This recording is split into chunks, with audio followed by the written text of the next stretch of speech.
Hi guys, in this video I'm going to walk you through how to do static extension position. So static extension position is on the floor on all fours. It is highly likely to not be the exercise for you if you have knee pain or wrist pain, but maybe the wrist pain might get better by doing this exercise. So give it a go, but I want you to come out of this exercise if your knees hurt or if your wrists hurt. Do not put padding underneath your knees. Do not change the position of your hands. Listen to what your body is telling you and don't do things that your body is asking you not to do. It's as simple as that. So we're going to come to an all fours position and we're going to start off in our kind of normal all fours position. So we're going to have our wrists underneath our shoulders, which is narrower than most people think, and it also tends to be a little bit closer to the torso than most people think. So we're not like this with our hands in front of us or wider than our shoulders. Wrists directly underneath the shoulders, and we're going to start off with the knees directly underneath the hips. But that is going to change in a second. I want you to look down at your feet and observe the fact that your toes, your ankles, your knees and your hips should be in alignment. So we don't want the knees too wide in a kind of child's pose thing, but neither do we want the feet like buckling so that the ankles are wider than the toes. You're trying to point your feet into plantarflexion, and you're really trying to keep as much of the top of your feet and the fronts of the shins driving down towards the floor as possible. By doing this, you might get cramp in the arches of your feet. You might feel your calves waking up. Brilliant, they are waking up. That's exactly what we want.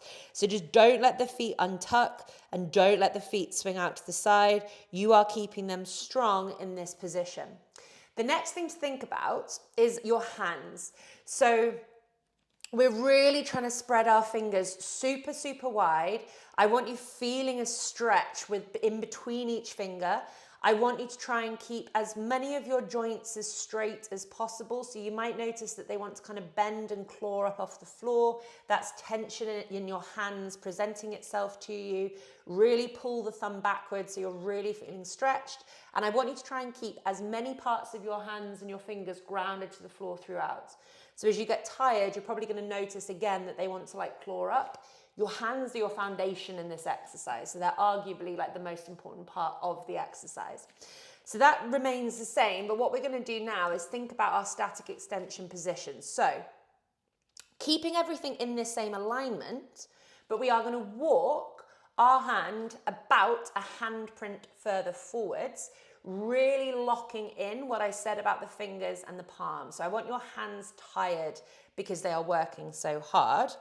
From here, we're going to shift our weight slightly forward so that the shoulders go over the wrists and the hips are going to go slightly further forwards than the knees. We're going to roll the pelvis forwards into extension, but by rolling the pelvis forwards, we're not shunting the torso forwards.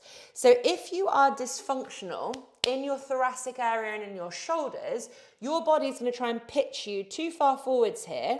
Your shoulders are going to be up around your ears. You might get lower back pain and you might get wrist pain. So you're backing off. The shoulders stay above the wrists, the hands plant down, the elbows stay straight. We're sinking into our shoulder blades so that they touch behind us. Our head relaxes. We pull our shoulder blades away from our ears, and as you do that, you're going to feel how your arms slightly externally rotate. We're really trying to pin down through our thumbs. So for me, as soon as I start locking my shoulders back and down and getting that external rotation, I notice that my thumb starts to lift up. So it's very hard for me to avoid doing it, but I'm trying my hardest to keep that thumb planted downwards. We're in the lower back like this, so we're getting pelvic extension. It's great for pelvic balance. You might feel the fronts of your hips cramping, and it's really good for balancing off the vertebrae through the spine. We're going to do this. I'll time us for a minute, but typically you do this for about 1 minute to 3 minutes, just depending on how you feel. The neck has to fully relax. The face relaxes. We're breathing in and out of our nose and into our diaphragm. We're not lifting that head up. We're keeping the shoulders away from the ears. We roll the fronts of the elbows, the fleshy bits of the elbows, so they face forwards, pinning down into the hands, Hopefully really feeling that mid-back engage. Roll your pelvis forwards. The hips are going to be in front of your knees, but you're not pitching the shoulders in front of the wrists. That will be where it all goes wrong. So the most common feedback I hear in this one is that people's lower backs hurt, and it's because they're doing what I've just described. So you need to pull your body backwards, find the point where your shoulders and your arms and your hands are on fire, not the lower back. We'll do a minute here, off we go. So my hips are slightly in front of my knees. The tops of my feet are bearing down towards the floor. My pelvis rolls forward. I'm trying to find cramp in the front of my hips because that's my pelvis aligning itself.